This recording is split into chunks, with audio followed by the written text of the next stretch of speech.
Hey guys, Tommy Carrigan here with Tommy Untamed. Thanks for tuning in. We got an awesome guest today. You're going to enjoy it.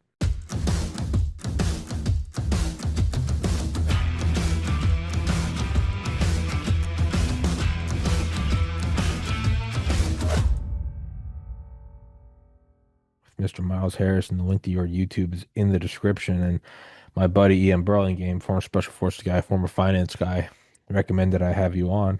He like sent me a link. He was like, "Get this guy." And I tell people what I always tell people is early on I always had to find guests, but as the show's kind of slowly gotten bigger, I just tell people I'm like, "Yeah, give me an email and I'll email him."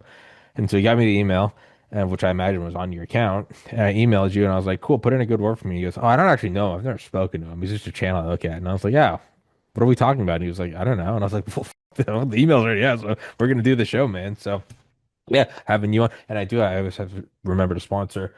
Guys, International Gladiator Beverage. It's an energy drink that's been sponsoring me for a couple weeks. It's probably the only apt sponsor I've ever had, not some random thing that no one uses. It's caffeine. I'm a manic person. Caffeine. I don't know how else to. It's a good sponsor for me, so go to the link in the description. Um, but yeah, just glancing at your show, talking about like tokenization and AI, and yeah, it does. I was just saying this to my, and I'll shut up in a second and let you talk, but I was just saying this to my buddy who I always see who works in my building.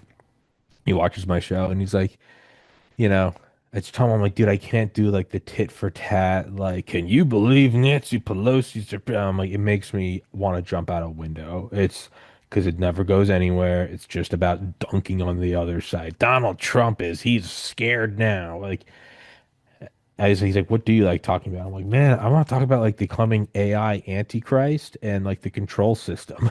And he was like, yeah. And I'm like, you know what? I might do that today. So I'm going to shut up and hand it over to you. You introduce yourself. Everybody go in the description. You can find the link to his YouTube channel. I'm going to stop yammering on now. And you tell everybody who you are, sir. Yeah, well, thanks so much for having me on, Tommy. So my background is very much economics, studied economics at university, took a real interest in what were transitional economies at the time after the fall of the communist bloc and particular focus on like the likes of Poland, East Germany, Russia, and so on. And then that has sort of progressed into a series of crises that then subsequently happened in the developing world, to Asia, and then subsequently Russia. So that then became my focus, and that was the area of economics that I really started to really hone in on from around about 1999, and then went on to do a master's. And my thesis was all about the Asian financial crisis, the contagion across to Russia, then how that affected Argentina later, but at the same time you had China, which remained completely unaffected.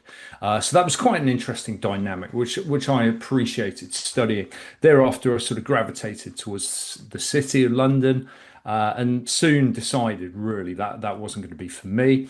And ever since, yeah, I've just remained passionate about economics. So I got into investing in real estate, and like, I think my first mortgage I ever took out, was self-certificated loan where, I was basically saying, oh yeah, this is how much I earn, and it just shows, what was likely to come. And of course, then we had 2008.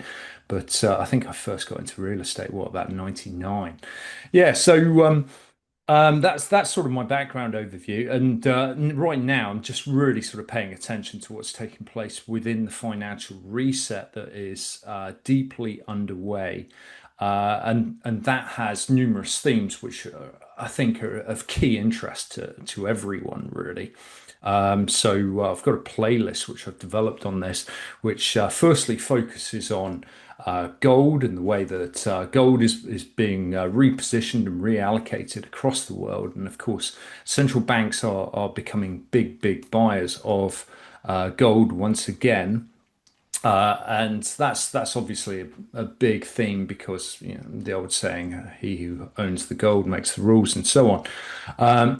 But then that evolves into the sort of control system that is actually being embedded within all of the countries of the world, and it doesn't really matter where you are. So whether you're comparing, say, China, Russia, the US, the EU, or even Africa.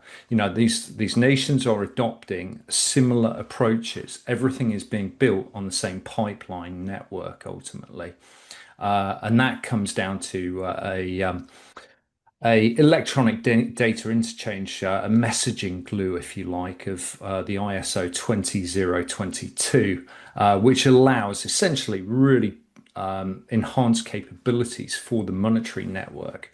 And the monetary network, as it is clunky, it's slow, it's inefficient. If you've ever tried sending money overseas, it's problematic, it's expensive. So there is a need for such a system. So ISO in itself is entirely neutral. It is what is actually built into the system there, which I find so interesting. What is before that? How old are you? Oh, what am I? 40, 47 now. I thought you were, I'm 35. I would have said you're a couple years older than me. Good for you. What is ISO? Right. So ISO is effectively the messaging glue, which enhances the capabilities of financial messaging. So, for instance, it has rich metadata as one of its key aspects. That key aspect enables know your customers, the whole KYC information.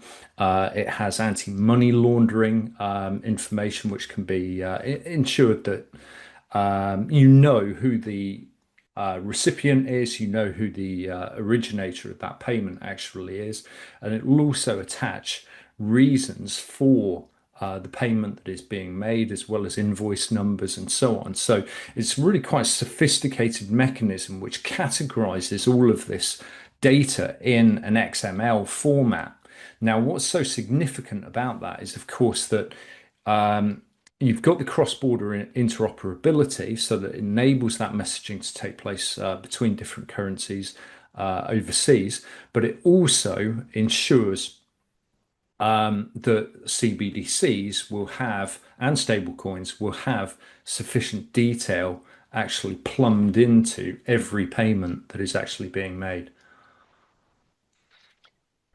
Is this an inevitability? I mean, as somebody with a biology degree that knows nothing about finance, is something like this an inevitability? And it just from the most basic kind of my view, it almost it's like a ball bouncing and it goes up and down and up and down. You can track it over, millennia.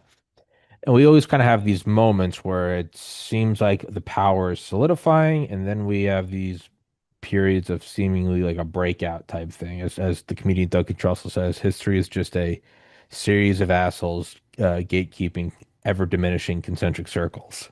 And it really, if just in its most raw form, it really is. I mean, it's like the mass being said in Latin, or the printing press, or the radio, or TV, or whatever.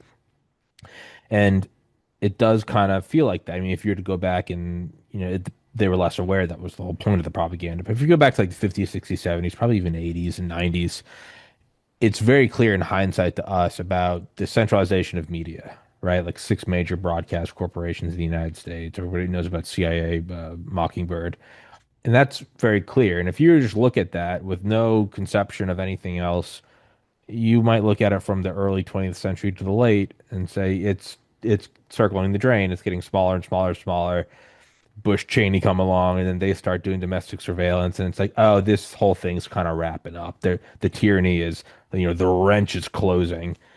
But then you kind of have this insane breakout where it's like you have Napster and LimeWire and you don't need Blockbuster anymore and Facebook and Instagram and it seemingly goes haywire and then crypto comes along and it's all bananas. And right now it kind of, I would say it seemed like it peaked in like 2020 of the reconsolidation, stay in line with Facebook, Instagram, YouTube for, talking about COVID.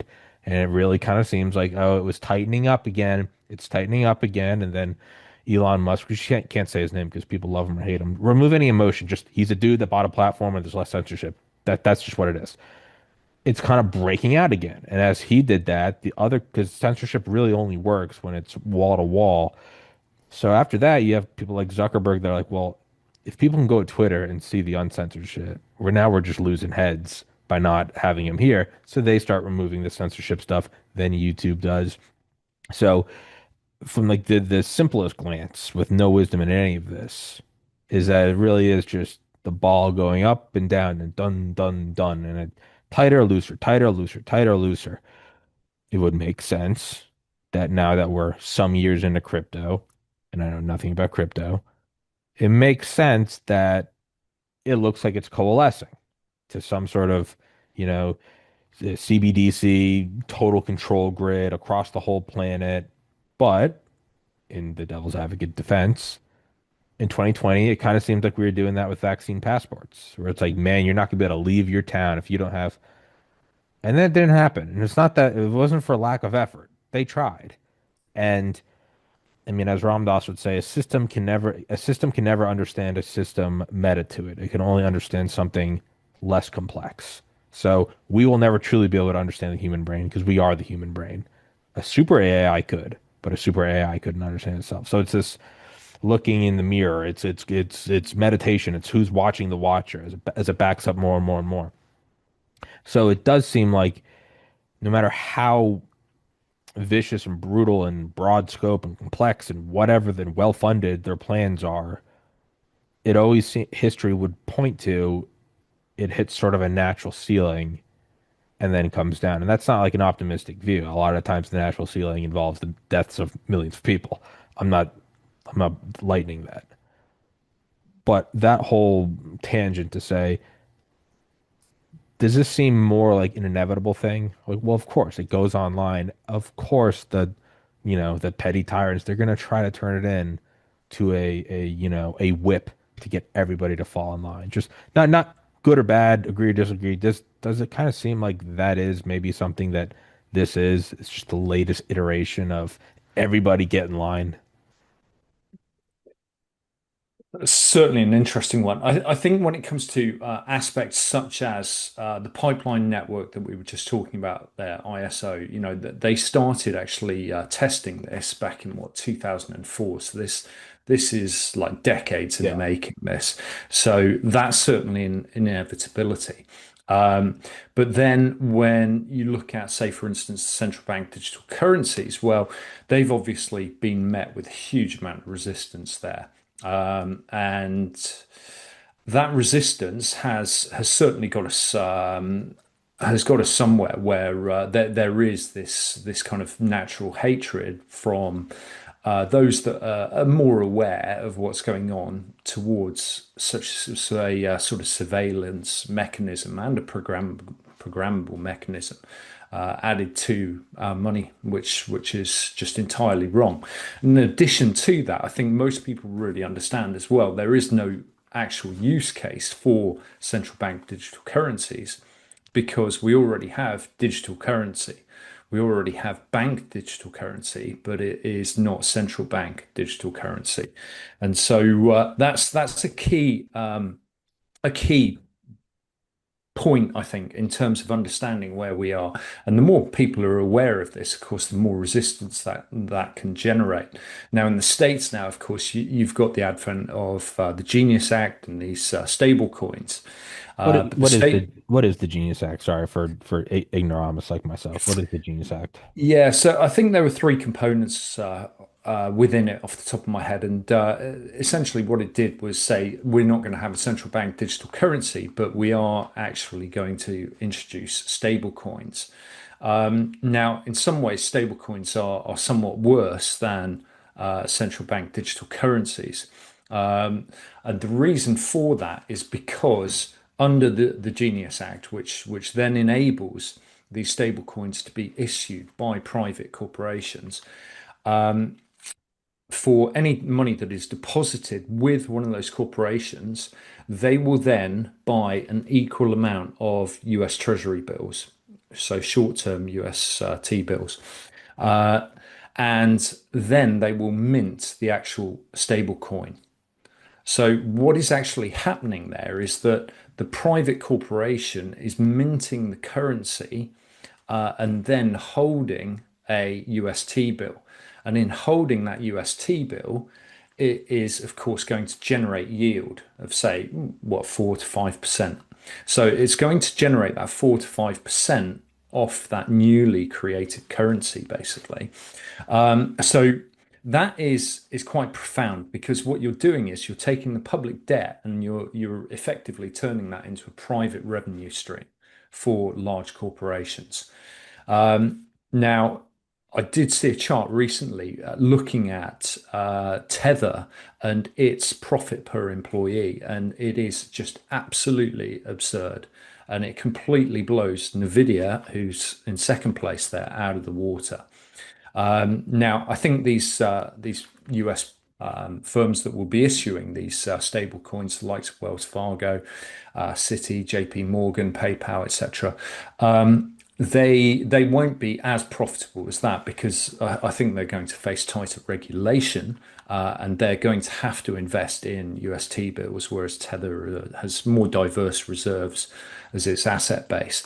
But nonetheless, it's still going to be very, very profitable. And of course, the taxpayer is really sort of funding this, and what you are thereby doing is you are encouraging taxpayers by proxy, courtesy of the private stablecoin issuers, to hold US debt.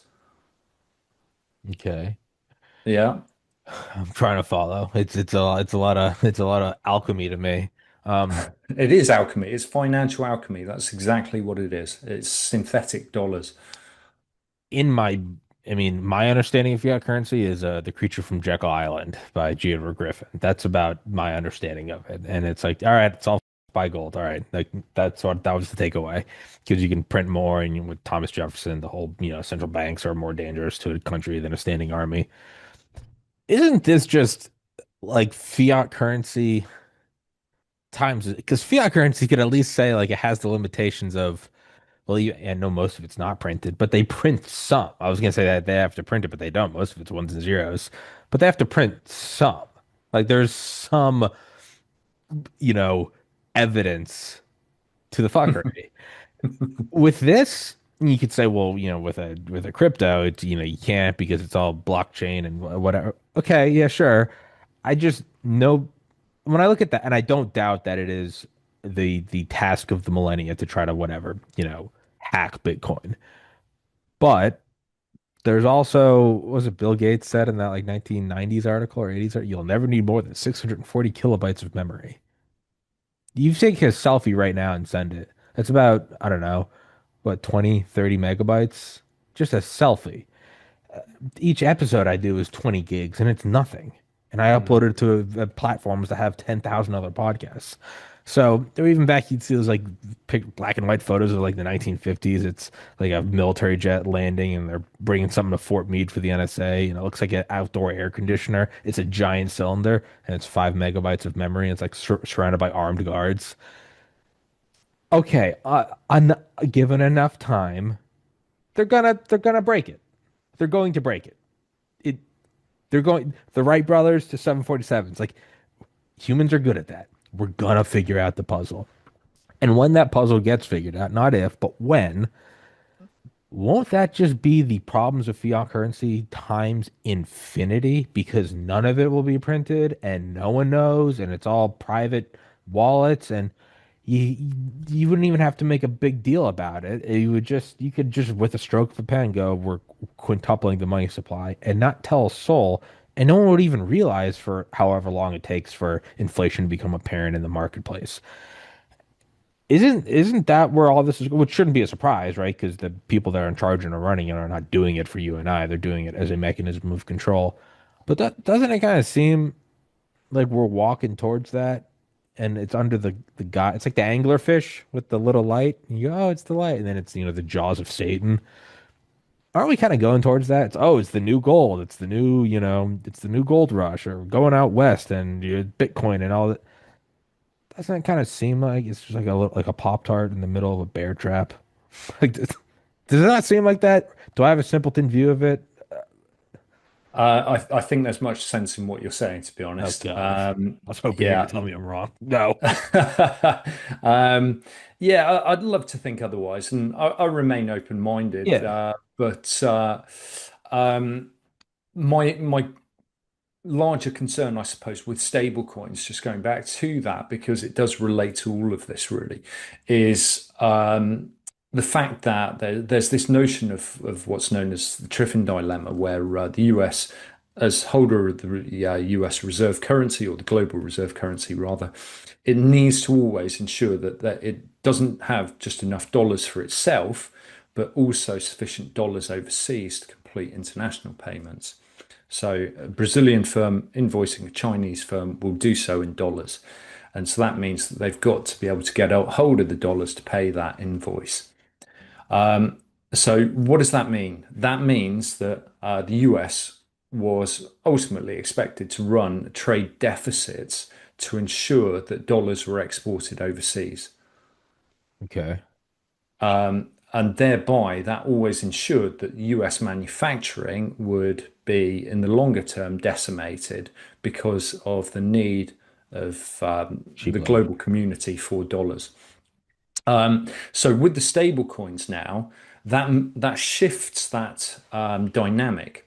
So when it comes to issuing stable coins, you're issuing them directly against US debt. And so if there's a growing demand for US debt, then it means that there's a growing demand for more US Treasury bills to be issued. Okay. So if you want more dollars, you've got to produce more debt essentially. So of course, US debt now hit what, $37 trillion dollars. It's on that exponential path. And so as demand grows internationally for US dollars, then the debt will continue to go up as well. So they're sort of matching one another, if you see what I mean there. Okay. So we're shifting the actual perspective of the Triffin dilemma away from the trade deficit and exporting dollars on that front to the government federal deficit. Okay. So the more demand there is internationally for dollars, then the more demand there is for UST bills. So that's the sort of dynamic that's at play here. Now that is particularly worrying because you've got the asset, which is also increasingly going to become a risk vector. So the Treasury bill itself, as the debt becomes greater and greater and greater, it becomes more of a risk. So that risk element grows and what is supposed to be an asset. And it is mad when you think, we're just talking about debt as an asset here. And that in itself is just insane, really. It's yeah, it's an emergent property, I guess, of 8 billion self-aware nodes walking around on the earth. It's and as it gets less and less stable, the full faith of the US government, it's like, well, cynically, isn't that I'm backed going to put my by the light on here just to get a bit more light, Tommy. Yeah, you're good. One second. Oh. Cynically, isn't the like the realpolitik of it? It's not backed by anything. It's backed by 13 aircraft carriers. Like, is that kind of and like it's funny and like it is, but isn't that kind of the reality of it? Like there is a tether. It's not backed by nothing. It's like it or not, the US is a fortress separated by oceans with the largest military known to man. Isn't that wouldn't that be the counter to the risk vector?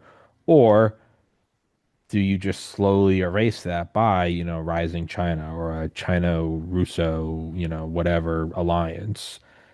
Wouldn't that be the and then also if the debt's raised, and again, if you can't tell, I know nothing about this. I have a biology degree. If the debt's raising and that the international demand for it is also pushing it up, doesn't that exaggerate the negative, I don't know, vibe around the because if you just look at the debt as like, you know, I owe you $20 and I owe you $50. And if it gets to a point where I owe you 37 trillion, you start to go like, yeah, that's not good. But if it's something else, it seems to be that you're illuminating it to me, is that there is another aspect to it. And it's no, it's one to one. that, or not one to one, there is a correlation between foreign dollars. So that in a way kind of makes the debt seem less insane or less, I don't know, of a pending problem. Is that anywhere near reality? Yeah, it certainly could be. And I think the way in which these stable coins are going to be pushed is going to be very, very heavy because there is the financial incentive, as I said before, i.e., the yield on the treasury bill, which is encouraging these financial corporations to ensure that people do want to participate with these stable coins. And in addition to that, if you are exposed to a domestic currency in the developing world and you've got sort of 15% inflation, you're not really going to want to hold your domestic currency. You'd rather hold a US dollar stable coin. So there is that aspect to it. And I think internationally it's going to be very, very popular. And if you also consider what's taking place with the EU right now, and the way in which the UK and the European Union are almost being just completely bypassed by what's taking place towards the east and with the US. We've got two real dynamic power plays that are really taking place. Meanwhile, everything in the UK and EU is almost anti-growth, really, and anti-economic strength. Now, that in itself might also feed more demand for US dollar stable coins. But the risk, I think, in the longer term is that if there is a fall in demand for US stable coins, then that's when the backing could be tested because it would mean that bond values or treasury bill values would fall substantially. And that would then test the actual backing of the mechanism for the stable coin. So we've already seen this, what is known as duration risk with SVB Bank, and when that went bust. And the reason that happened was because the rise in interest rates, which caused dramatic fall in bond prices, because there was a lot of bond buying that took place by banks in the era of what COVID and 2020 and all of that. And so as interest rates rose, then it meant that they were sat on enormous unrealized losses. And they were ultimately forced to start selling some of that portfolio to actually realize those losses. Because otherwise they're not marked to market. It's all a little bit complicated and convoluted, but yeah. I'm just saying that, this isn't going to happen overnight. I'm thinking sort of 10, 15 years time, really. But the sort of crisis that this could create would be just absolutely unprecedented because you would have people across the world holding US dollar stable coins in private wallets. So you're almost outsourcing risk to private corporations and private individuals across the world. How do you get out of that? It seems, it's kind of hard because most of the world is, but isn't, again, in broad strokes, isn't most of human history just kind of funding domestic problems by growth abroad? I mean, very loosely, expansion. Mm. Could that be solved with start, you know, asteroid mining or what they're talking about with power plants on the moon? It just in the most basic sense, like I don't know, I look at it like microbiology or something. It's like yeah, a lot of the issues it's kind of just dealt with by just growing more and just eating more. You're you're outsourcing your own issues to the substrate that you're eating, right? It's just we're moving forward, we're doing more. Hunter gatherers, we're moving to the next thing. But, given enough millennia, we kind of covered the earth, right? And what aren't cities are used for manufacturing or they're barren wastelands or we're just stripping the resources out of it. And I'm fine with that. I'm not a hippie. I think that's just what you have to do. You have to eat the rock you're born on. Instead of moving all this shit around, because that's what it kind of feels like is we're moving things around with a finite amount of stuff. And it would be like if I needed more podcast episodes. So let me try to explain it like this. And um So what I started doing was started cutting the episodes in half. So now instead of 1,800, I have 3,600. There would be a temporary boost in viewership because there'd be more episodes. Oh, you saw Miles Part 1? Did you see Part 2? Okay. Well, we could ride that for a while, but then that would sort of, people would get adjusted to that. And then I would have to maybe split it again or do something else about it. But ultimately, what I'm doing is I'm still chopping up the same amount of finite episodes. The real answer is, much like working out or dieting, is you just have to embrace the suck. Hey, do you want more episodes? Yeah. Well, then get up, put on a shirt, invite a guest, and do the show. And it's going to take an hour out of your day. Do it. If you want to lose weight, you can cut your hair, you could take a big shit, but ultimately it's like you got to stop eating the McDonald's. It's just you got to eat eggs and spinach. It sucks, but it's what it is. But when you do it, your body changes, or this is another episode. You're just getting out and you're doing the work. And at a certain point, doesn't there need to be a physical backing in three, four-dimensional space-time to why these things are expanding? Because it seems like we're just doing this whole, well, actually, now we're cutting up the shows into 10 pieces each. And it's like, yeah, how long can this go before somebody finally goes, like, there needs to be new episodes? Doesn't it seem like we have to?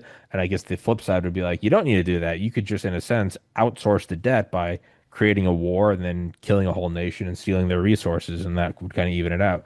That seems to be more likely. But doesn't it seem like there needs to be like a reason for expansion other than, and albeit impressive, accounting, alchemy, wizardry? Doesn't there need to be something behind it? There certainly does. There certainly does, and it's really high time that we appreciated that as human beings, because I think there's a desperate need for us to actually go back to first principles, really. And if you consider money, for instance, money is, in my eyes, really just an abstraction of what is real wealth. Yeah. And well, what is real wealth? It's about your community, it's about your family, it's about your ability to provide for yourself, so that within that you can actually include tools, skills, and so on. And so this abstraction, abstractive nature of money itself has become a real source of tribalism, which I don't really understand, to be honest, and I feel is just so short-sighted when actually there's a common enemy that humankind faces, and what we really need to do is just ultimately go back to basics, because this whole financial alchemy is the root of all these crises and is the root of exploitation. The financial sector used to be just an appendage to what was the real productive economy. And now it absolutely dwarfs that productive economy. And that's why wages don't keep up with asset prices, and there's so much inequality as a result.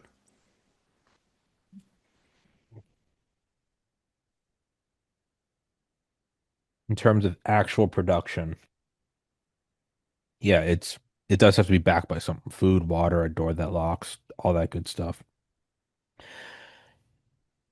If you were to run the Earth simulation a zillion times, what are the chances, or in your opinion, no right answer, that this is actually the least worst way about it? In terms of like, okay, tyrannical powers, unjust wars, but I don't think anyone would say we live in 1984. There's not a clear power faction. It seems to be different groups. All right.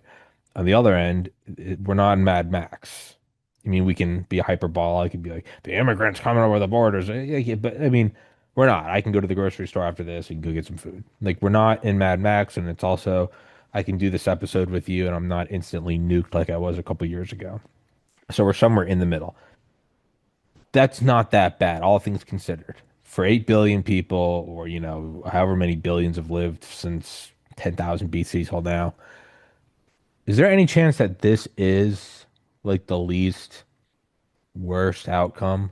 Is this weird game of, because it used to be like, hey, we can't pay back the debt. Like, all right, let's just invade them, kill them all, make them slaves, and that will kind of even it out. Versus now, it's this. game of we're gonna bundle this up here, and this is actually backed by that, and this is actually an interest on that, and we're basing this on a future, we're doing this, and this is a here are NFTs. Here's a kitten. It's pink and it's worth $86 billion. It's goofy and it can be used for wrong. Is there any do you believe there's any chance that this what we are in is actually kind of like the least shitty outcome? Or one of them, maybe not the least. I mean, the best would be Utopia. But like all Oh things yeah. considered, is like since August 9th, 1945, with the bombing of Nagasaki, the dawn of time up until then, the number of people dying each year in war was going up in terms of, I believe, total numbers and as well as percentage. Since then, it's been slowly going down. Doesn't mean it's been peaceful. Korea, Vietnam, Soviets in Afghanistan, us in Afghanistan, Ukraine, Israel, Gaza. It's still bad, but percentage wise, less and less people are dying. It's technically the safest time to ever be alive in America, despite what we see. In that, and I know that's a low threshold of like, well, if you weren't raped and killed today, then you're doing good. I get that that's a very low threshold. But seeing as how that is the norm for Homo sapiens, is there any way in which if you go back in time and do it differently, you might be like, oh God, no, let them do the loans, let them do the bailout. That was so much less worse than, nuking London. Is there any way in which this is just like not the absolute worst? No right or wrong answer, but No, of course.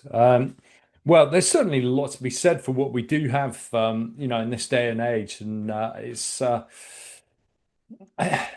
it's really quite striking when you get a comment on a video which alludes to like, why did I have to be born now or something like that? And you're just like, look, come on, just think yeah, about what has actually happened through history, yeah, and the times that people have been through, and like, there's a real need to actually properly man up and get on with things. And I think first and foremost, just get out into nature, and that puts everything into perspective, really. I was out with my son this morning fishing, and just doing that is just so good for the soul. It's oh so yeah, good for the mind and the body, and it's just so powerful that. And in that sense, yeah, absolutely. But then I think, when you're living in certain cities, well, I largely kind of consider cities to be centers of obedience, really. You think about the way that people conduct themselves with regard to one another. There's no morning, how you doing, whatever. It's very much a kind of cold, isolated environment where people are left kind of staring at their screens and so on. And well, humankind can certainly do better and should have done better than that, I think. But to be able to get out in the countryside, where I live, well, I'm absolutely blessed, to be honest. So, yes, I do take the point, and I do think that there's far worse times that we could have been alive in. So that's certainly true. And yeah, we've got a battle on our hands right now, and yeah. we've got to roll up our sleeves and really get on with that. I guess I look at it as like growing up, like we were always moving every couple of years, and I never had friends more than like a couple of years at a time. And to me, it was just the worst thing in the world because I'm 5, right? And then I'm 10, and then I'm, high school. And like now I look back at it and I'm like, parents are married, still married, nuclear family, grew up in a very nice neighborhood, private Catholic school. Mom got to be a stay-at-home mom. We didn't have nannies. I never once went without food. I look at it now and I go, yeah, shut up. You had to Mm, move. Yeah, sure, it sucks. Make new friends. Shut up. Even kind of on like a darker level, in 2014, I lost my older brother to suicide. Worst thing ever. It's been 11 years, and I now more than ever, I go, I would still take my life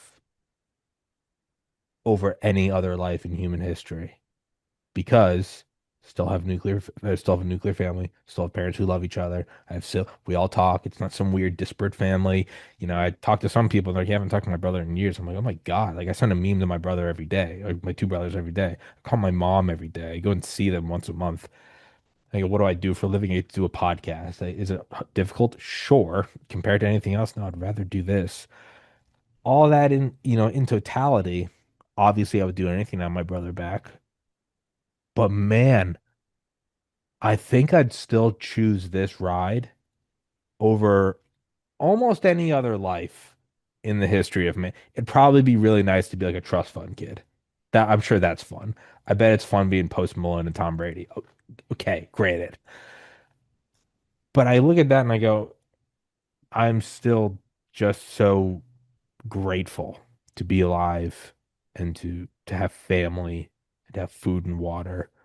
It doesn't mean that there isn't room for improvement. That's not an excuse to say, and we're not going to do better because of it. No, absolutely. Get out there and make it better. But I guess whereas the years immediately after my brother were more of woe is me, I now look at it and go, I have two other brothers. Like, thank God.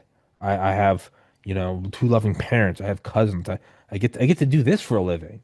I don't have to wake up and go, oh God, I gotta get. I'm like, we're gonna talk about this today. Who knows what we're talking about?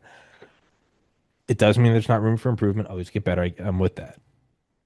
But just being very realistic, if somebody went, all right, you want to re-roll the dice on this life, there's a very small chance you get to be Tom Brady. There's an overwhelming chance you're probably going to be some peasant in like ninth century Turkey. I'd go, yeah, no, no, no, no, I'll take this. Even with the hardship of, yeah, yeah, no, I'll do that again. I'll absolutely do that again. I guess that's kind of how I look at it. And it might sound pessimistic, but honestly, I think it's the opposite. So you just said, man, every day after the podcast, I'll go and sit on my porch and I just see like the birds flying over trees.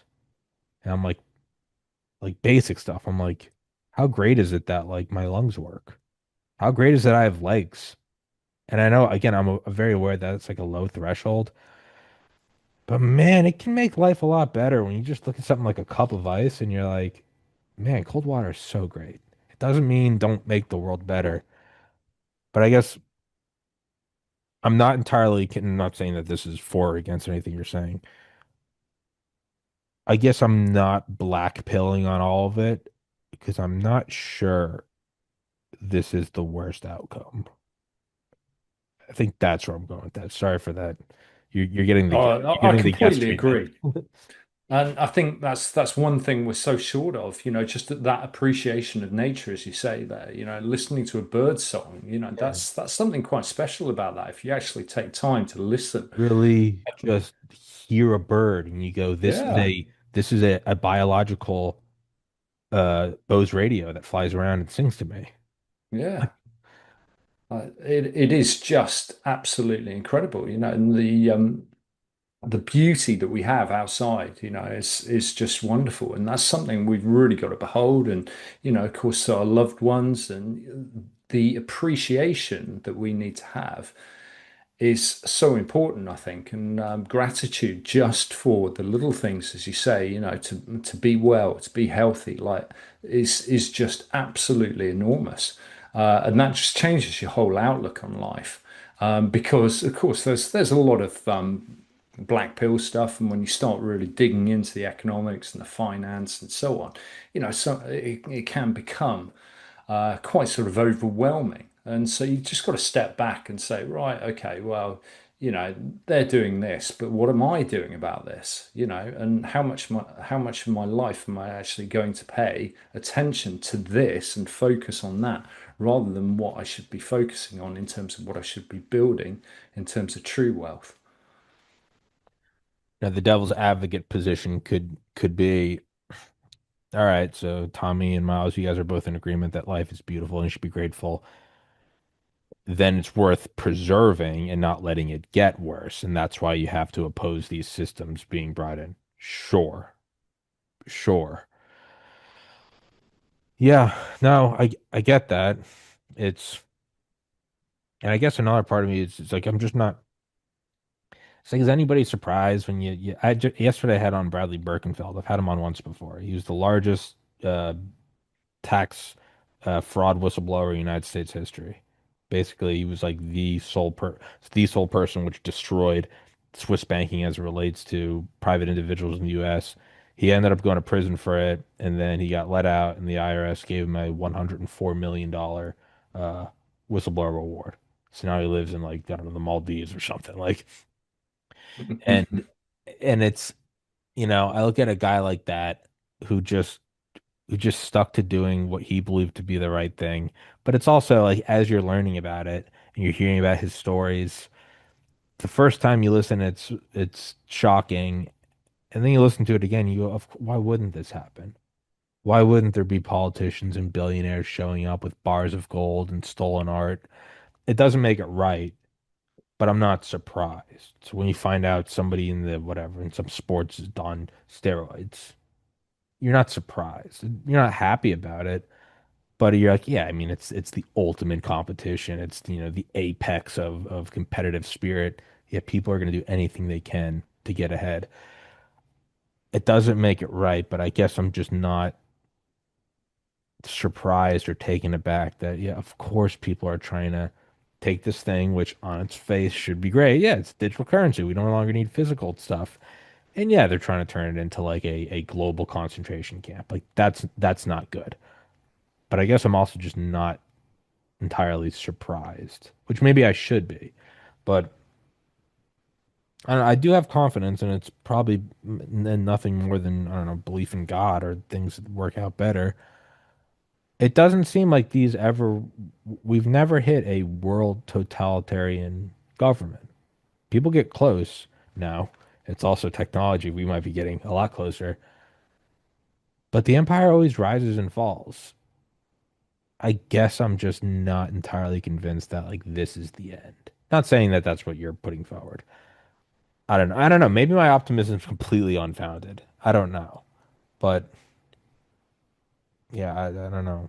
Oh, it's so true. Well, in crisis, comes opportunity. It's the old saying, isn't it? And I think that's profoundly important. And I've been doing a series of videos looking at economic history and really, really sort of dire, horrific circumstances that people found themselves in, and yet they were still able to pull through, or many were still able to pull through, and to continue to prosper within enormous hardship. So we do have it easy in comparison to what has gone in the past. That's for sure.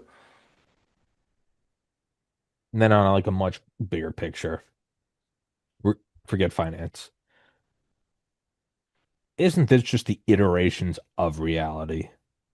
It's never going to be tranquil, and you probably don't even want it. I think Alan Watts, the old philosopher, he's like, yeah, your whole life trying to take your life, which is this, chaotic storm, like this ocean, and you want to turn it, and you try meditation or LSD or whatever, and you get the feeling of like a flat lake and it's all peace. And he goes, and once you've been on that flat lake for a while, you start to realize that it is very boring. And what life is the base of a waterfall. It's turning up. There's no grime on the surface. There's no bugs. It's just chaotic, but it's fresh and it's clean and it's clear and it's bubbling. Isn't that sort of like the friction of reality itself, even beyond just Homo sapiens? Isn't that reality itself is perpetual friction, and it drives forward new complex iterations? Like what drove us from being shrews after the KT impact to you and I now talking at the speed of light? It's friction, and if it's not fine, it's going to be the next thing. Don't isn't it? Wouldn't it kind of be absurd to assume it's ever all going to work out? And then furthermore, would you even want it to all work out? You ever finish a book or a video game, and then you just feel hollow because you're like, now what? Do we even want that? I mean, doesn't it feel like that is like what like that animating spark, the you plug in the when the power goes out and then it randomly comes back on, and you hear like the microwave beep and the fan starts going and stuff. Isn't that what friction is in just reality itself? Isn't that what pushes this shit forward? Or am I just completely detached? Not that you have the Well, answer. Well, incentives are so important, aren't they? Yeah, you've got to have incentives within any sort of thriving economic system. Most basic incentives there, of course, survival, pure survival. And beyond that, yeah, you start to expand your capacity within the sort of whole Maslow's hierarchy. Um, and Yeah, you want to build community and you want that social connection as well, but you also want to sort of, in time, fulfill what potential you have as well. And that's important. I think if you've got a system which actually encourages people to actually do that, then that would be beneficial to all. And then just coming back to what we have currently, I think obviously what gets people really sort of upset is the sort of unfairness and the inequity of the current system, and how that could be sort of redressed to some degree. But of course, there's very powerful forces that don't want that to be the case and do want people to actually kind of, remain in a state of fear and not wanting to actually fulfill their potential and not believing in themselves. And then lastly, does everyone even want to be free? And that, so like early on in the podcast, I got banned Mm. from YouTube for having all these doctors that were talking about COVID, even the guy that invented the COVID vaccine and blah, blah, blah. And as it went on, we were all sort of drinking the same Kool-Aid. Like, no, there, no speech should be censored, blah, blah, blah. And then as that went on, and I still believe that, what I started to realize after years of that was not everyone really wants, a lot of people do like a patriarchal figure, be it legitimate or tyrannical. And I'm not even personally, that's not for me, but I understand it in the same way. Like I don't know, I like cold weather over warm weather. I understand preference. What I started to realize was, yeah, no, some people just they want the boot, they want the jackboot, and I don't know if everyone feels the same thing. When I look at I lived in suburban Atlanta for 15 years, went to high school there and college at the University of Georgia. And I spent 2 years at Valdosta State University, which is this tiny little school, 7 hours south of Atlanta. It's like an 1865 time capsule. It is just comically racist and backwoods. And I have a friend there named Grant, and Grant lived on like 1 trillion acres. He had a pet alligator and he had a pet deer named Jesus and Elvis. And he had a car with no windshield, and he would just drive it through fields. And he's like, if anybody ever tells me not to do this, I'll kill him. And I'm like, that's insane. Like that's insane. I look at my friends that lived in Atlanta, and they were all okay with like, yeah, your Metro Pass, yeah, sure, it documents where you are, and there's cameras everywhere, and it's every step you take is surveilled.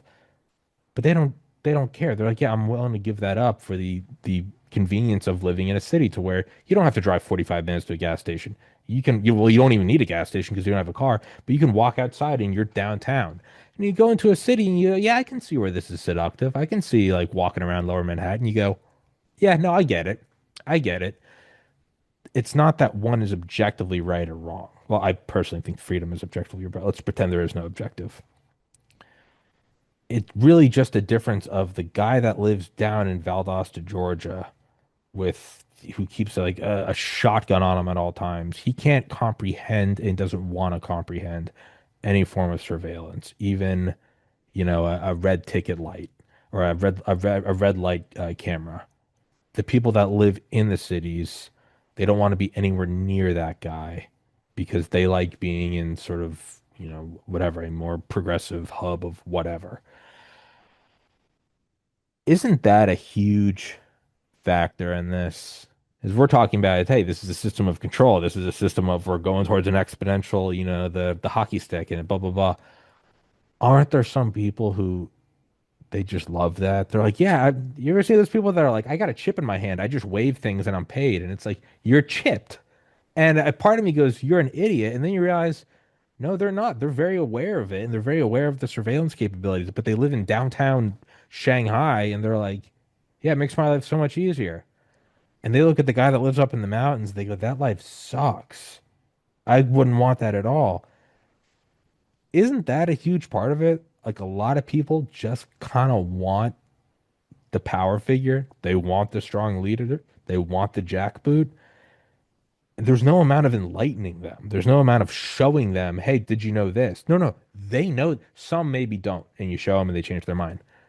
Some of them do know. You go, hey, there's more than one color. You're wearing a blue shirt. I'm wearing a blue shirt. Somebody comes along and goes, there's another color. It's called red. Some people would go, I've never seen red. I like that. A lot of people would go, no, I've seen red and pink and green. I just like blue. And you go, oh, I thought you weren't even aware. They go, no, no, no. I like blue. Isn't that a huge part? A lot of people want to be cattle. Is that like a super pessimistic view? Like, don't a lot of people want that? They want to be herded? Not that you have the answer, but Oh, it's so true. They certainly do. Like one of my oldest friends, actually, who still works in the city now. Um, yeah, when I last saw him back in May, he said, like, give me the chip. I want it in my hand. that's what I mean.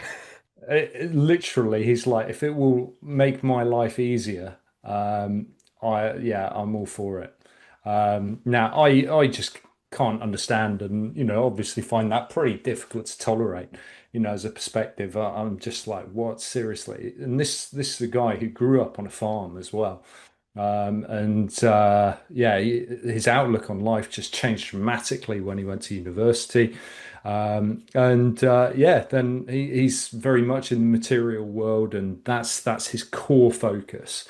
It's all about that that sort of asset wealth, and pursuing that sort of financial gain and all of the rest of that. And yeah, I mean, it can be difficult and frustrating to maintain ties with him at times, but he enjoys winding me up, and Yeah, I enjoy winding him up. But it's like what Yuri Bezmenov has said about this, that for some people it will just come too late, and suddenly they'll yeah. realize, shit, what have I done? The gate will close behind them, and then it will Yeah, be too and then late. they're like, Yeah, hang on, I didn't bank on this. Like the news told me it was okay. yeah.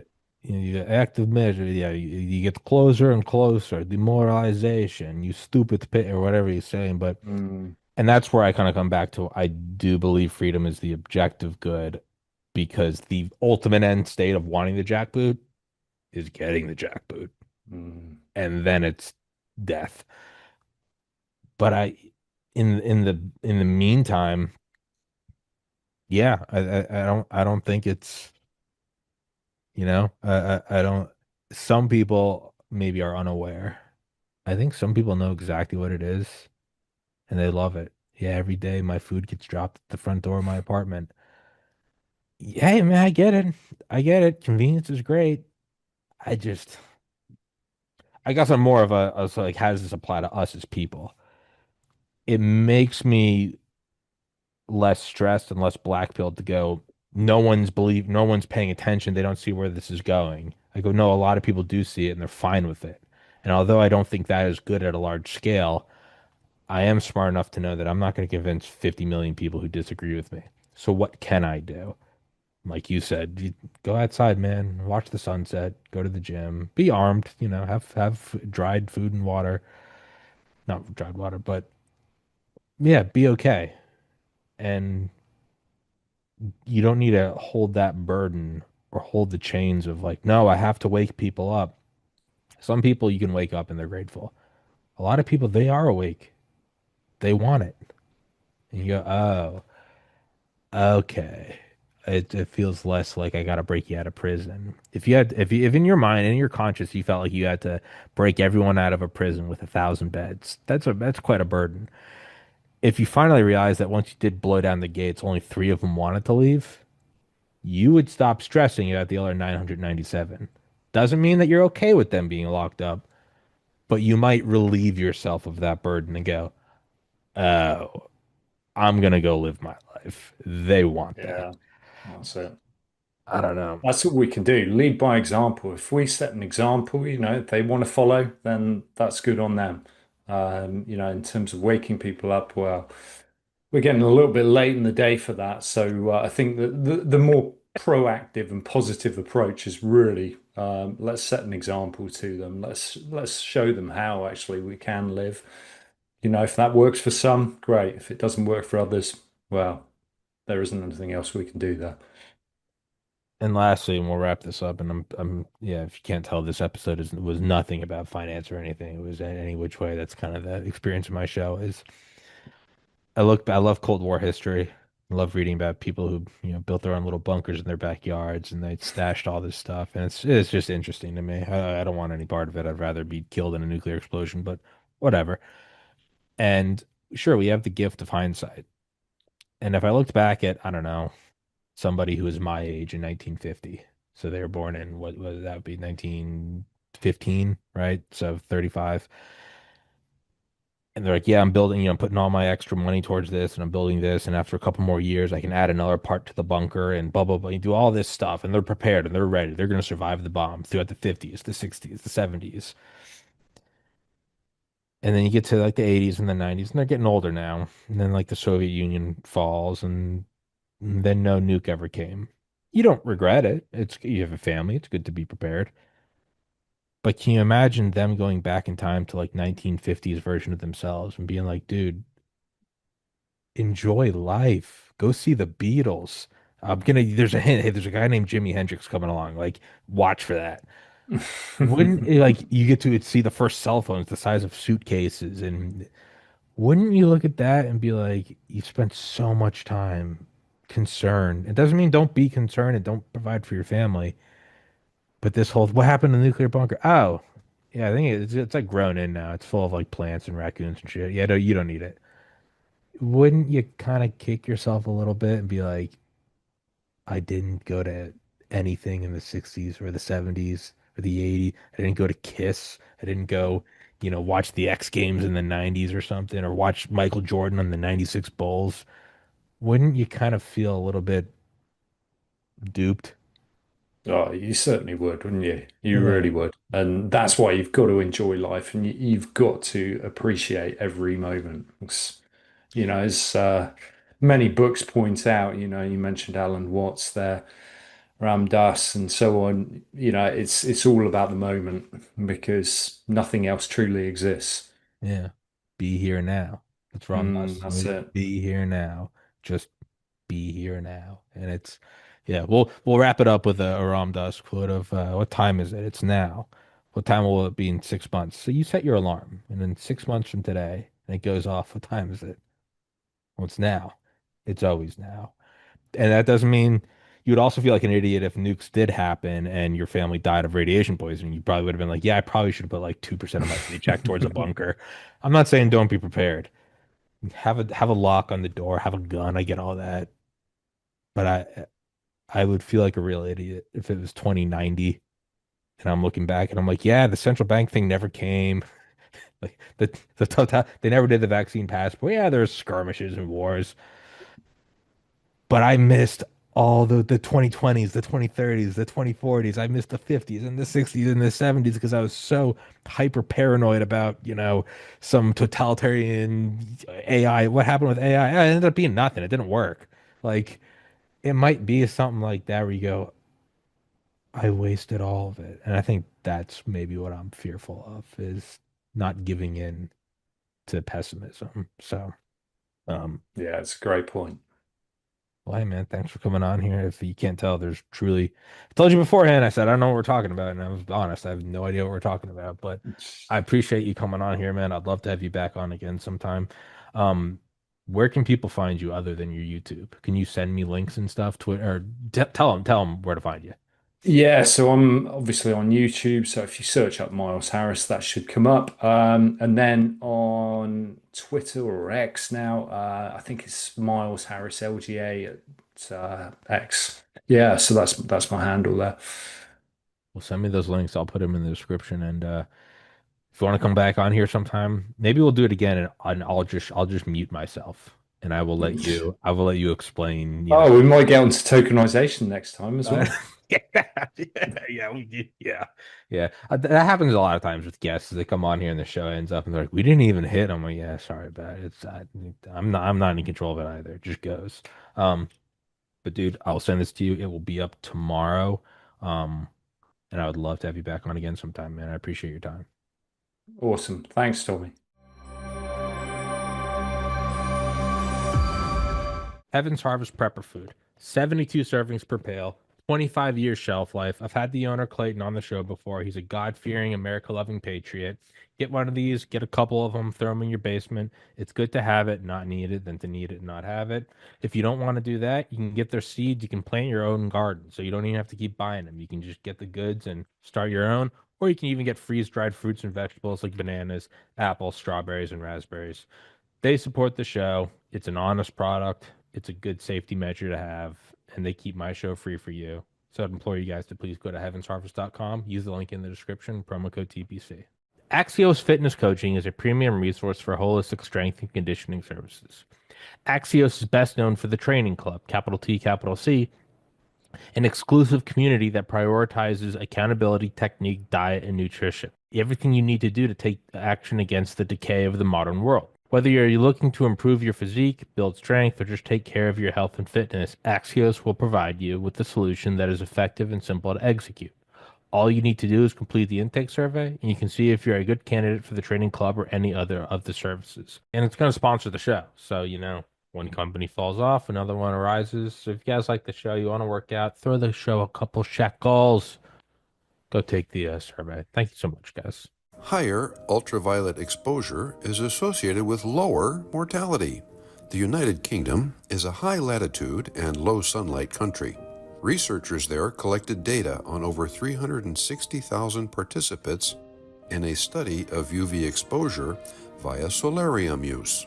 When compared with non-users, solarium users had 15% risk lowered of all-cause mortality, 23% lower risk of cardiovascular mortality, 14% lower risk of cancer mortality, and a 12% lower risk of non-cardiovascular, non-cancer mortality. In other words, all other causes. Quoting the researchers, our study adds to the growing evidence that the benefits of UV exposure outweigh the risks in low sunlight environments. A link to the original publication is available in the box below the video. Get some UV light this winter. Immerse yourself in the tranquility of the blue. Visit a blue room soon. www.blueroom.com